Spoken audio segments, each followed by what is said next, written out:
Hi guys, welcome back to the channel. As I've gotten older, I've been so much more stringent and critical of my outgoings and what I'm spending my money on every single month. When I turned 18, I moved to London, went to university and got to experience proper city life.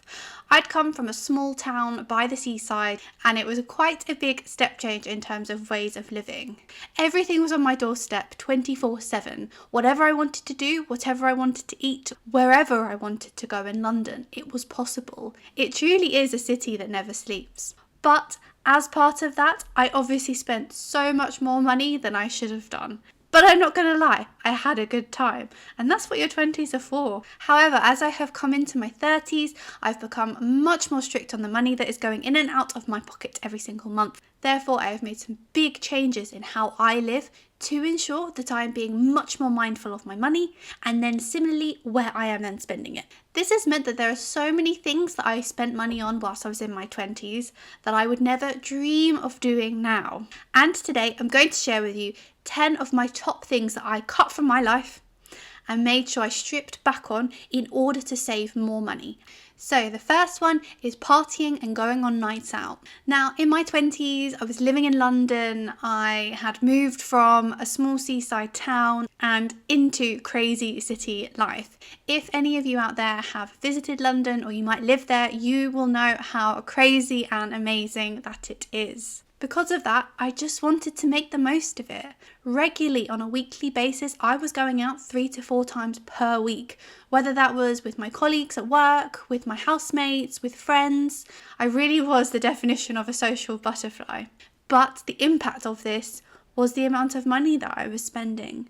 Going out in London isn't cheap, and I will never forget the time where I spent £50 on 2 drinks. Daylight robbery. But in your 20s, that is when you are meant to be making those memories, having a good time, being carefree. So I don't regret that I did it. And also I have some amazing memories and experiences as a result.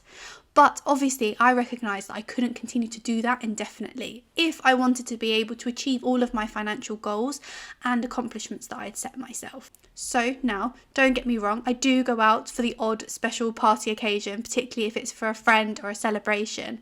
But I'm not doing it on the regular. That money is staying in my bank account or in my savings account and it is staying put. The second one is always feeling the need to buy the newest and latest technology thing, i.e. Gadget Fomo. When I was younger, every single new piece of Apple technology that was released, I was in the queue to buy it. Whether that was the iPhone, the Apple Watch, the AirPods, every single year I would get the new iPhone.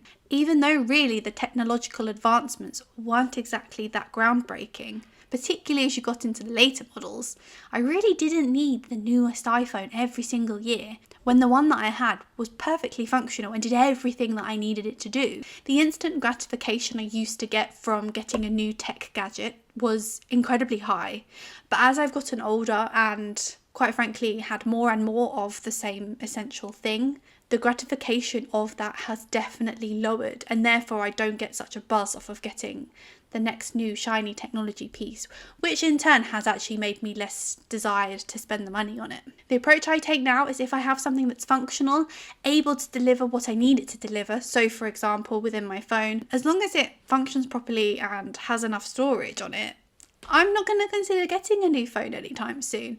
I don't need it. I don't even use the majority of the techie features that are available on there currently. So I don't see how I would get the benefit of the brand new shiny phone. And therefore it keeps a few pounds in my pocket. Number 3 is impulse purchases. As I've gotten older, I have become much more considered in every purchase that I make, particularly if it is a non-essential purchase. In every non-essential purchase that I make in my life, I abide by the 30-day rule. Now I talk about the 30-day rule in more detail in another video which I'll link down below, but it is essentially a method used to help you stop making ill-considered purchases. And I have really found that it has helped me with all of my purchase making and saved me quite a lot of money in the process as well. Number 4. Fast fashion. This is something that has become particularly more important to me as I have gotten older and improved my knowledge and understanding of the impact that fast fashion has on the world, and similarly the importance of sustainability and how I can essentially play my part in that. When I was younger, I didn't necessarily have the appreciation or the knowledge, or similarly, I actually don't think it was talked about as much as it is today, and therefore I would spend money more regularly on fast fashion clothing. So me going on my 3 nights out per week, I would maybe buy a new outfit for one of them because I wanted something new and fun and different to wear. But in my head, I had no real intention of keeping it for a long period of time and keeping it long term and really making it a core aspect of my wardrobe. Whereas now I have moved into my 30s and I have a much more greater appreciation of all of those things. Also as well, I am in a position to be able to invest in certain items and spend a bit more money on a lovely jumper, a really good pair of jeans, a tailored pair of trousers, and interchange them in my wardrobe so I can create multiple outfits with very few items. I now only buy clothes that I know that I'm going to like, enjoy, want to wear for a long period of time that can easily interchange throughout my wardrobe, and also I know that I am helping the environment a little bit as well. Number 5, subscriptions. You can get a subscription for absolutely anything these days, whether that is a streaming service, a food takeaway service, a quarterly beauty replenishment. There are honestly never-ending options when it comes to signing up for subscription services. And all they want to do is hook you in and commit you to spending money with them on a regular basis. This is something that I was guilty of and sucked into signing up to loads of different subscription services, particularly during the pandemic when I was bored and I was just trying to entertain myself and make myself happier, essentially. But all of those $10, $15, $20 per month payments can add up so quickly. I found myself spending over $100 a month on subscriptions and I didn't even use most of them. So I stripped all of those subscriptions back, and now the only ones I have left are my Audible subscription, my Netflix subscription, a guilty pleasure, and my Canva subscription. It's a really quick and easy way to streamline your outgoings, cut down your expenses without also really noticing any kind of impact. Number 6, hair and beauty treatments. I think most girls love treating themselves to the odd beauty or hair treatments, but it can very quickly get out of hand. When I was younger, I was getting my nails done regularly, I was getting my eyelash extensions done regularly, I was getting my brows tinted and threaded, and then I was also getting my hair cut at really nice hairdressers as well. All of these things add up so much, and I realised that I both didn't want to continue spending that amount of money, as well as also couldn't continue spending that amount of money on those sorts of things. I do still obviously treat myself to the odd thing every now and then. I do get my hair done, I do on a special occasion get my nails done, otherwise I do them myself, and I tend to also do any skin treatments or beauty treatments myself as well. Number 7, buying useless knickknacks. My mum and I had a terrible habit where when we were out shopping, walking around, we would pick up the most useless, random things that we had never ever thought we would ever buy and end up taking them home with us. We would end up cluttering up our houses, filling them with stuff that we really didn't need or necessarily look that good, and similarly wasting a load of money in the process. So that is something I have strictly stopped doing in my 20s, in my late 20s, but I have also carried on into my 30s as well. Number 8, buying items on sale. Now, on the occasion that an item that I have genuinely wanted for a period of time, at least 30 days, has gone into sale, I will buy it if I want it still. But I will never buy something that has gone into sale that I have never had an awareness or desire to purchase previously. It's very easy to get caught into, oh, it's got 20% off or 50% off, it's a bargain, I should buy it. It's so easy to get caught into that way of thinking and way of purchasing items.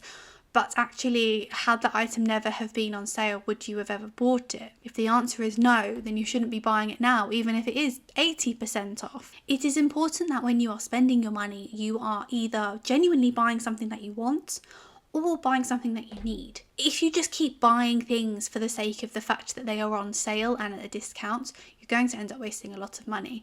And this is something that I did do when I was younger and something that I do not do now. Number 9, Overpriced eating out. This is very similar to the not going out 24/7 party approach, but this time with overpriced food. Now, similarly, if any of you have ever visited London, like any other city, there are so many options when it comes to restaurants and delicious food. There is also some restaurants where there is no ceiling to the amount of money that you can spend in order to have a meal there. I used to get sucked into this quite a lot when I was younger, particularly with the sorts of people that I was mixing with.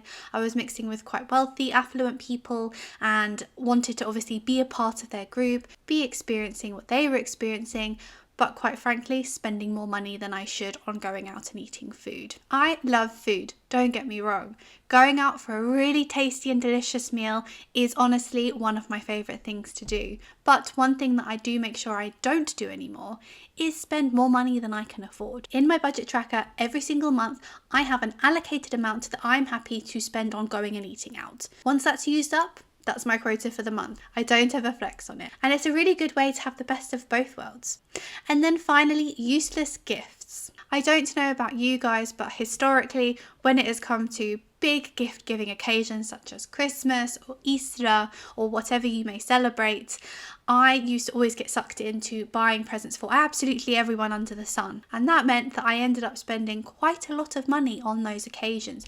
More money really than I could afford. But it very much in my head felt like I had always done it and therefore I am still obliged to do it. And if I didn't give a present, then therefore that would send some sort of negative message that I didn't want to send because it wasn't true. However, as I've gotten older and some of my friends and my family members have had younger children, actually what we've ended up doing is not buying presents for the adults and actually just buying presents for the children, which I am so much happier with. I love buying the little ones gifts. They get a lot of joy out of it, and it also means that I'm not giving gifts that are unnecessary. Similarly also that those people might not like. So everyone saves money and the little ones still get their gifts which they love. All of you will go on your own journey and you will decide what you're happy to spend money on and what you're not. And then from that, you'll be able to identify the things that you can cut down from your monthly outgoings, your spending habits to save you some extra money. These 10 things have really helped me on that journey, and I hope maybe one or two of them might help you as well. Thanks so much for watching the video. I'll see you next time.